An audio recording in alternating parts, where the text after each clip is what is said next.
сојуз. Со ова СДСМ докажа дека не се откажува од реализацијата на сценариото за политичка дестабилизација. Нашите информации говорат дека продолжетокот на ова сценарио е обид за блокирање на градот Скопје.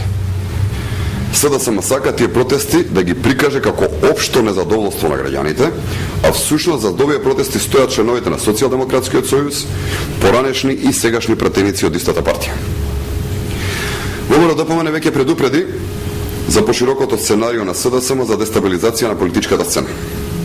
Но маските паднаа. Вистината излезе на површина.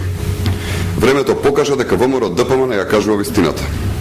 Ова сценарио на Социјалдемократскиот сојуз досега опфаќа протести на членови на општинската организација на СДСМ од Куманово, Крива Паланка, Штип, Пробиштип, Велес и Кочани, кои протестираат прикажувајќи се како наводни стечевци.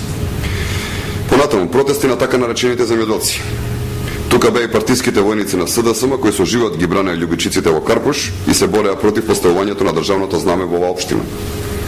Протестите на негователките, кој најголем дел доаѓаат од општината каде што градоначалник е Стефче Акимовски. Почитувани, преку реализацијата на ова сценарио, Социјалдемократскиот сојуз сака да се амнестира за сите грешки направени во време на нивното владење. Граѓаните многу добро знаат дека Бранко Црвенковски и Социјалдемократскиот сојуз се подготвени да направат многу работи само за да дојдат на власт.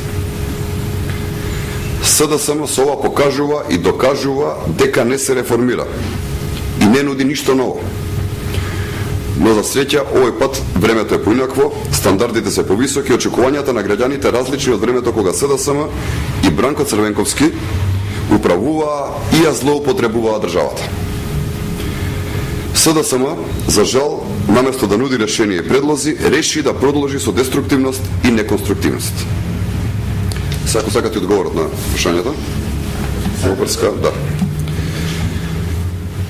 ВМРО ДПМН ги разбира и ги поддржува барањата на луѓето кои што бараат одговори и протестираат пред седиштето на Социјалдемократскиот сојуз, но уште еднаш јасно и најодговорно тврдиме дека ВМРО ДПМН не е организатор ниту поттикнувач на тие протести. Но загрижува воинствената реторика на подпредседателот на Социјалдемократскиот сојуз, поучен од неговиот политички ментор, секогаш кога се нема аргументи да се прети и да се закана.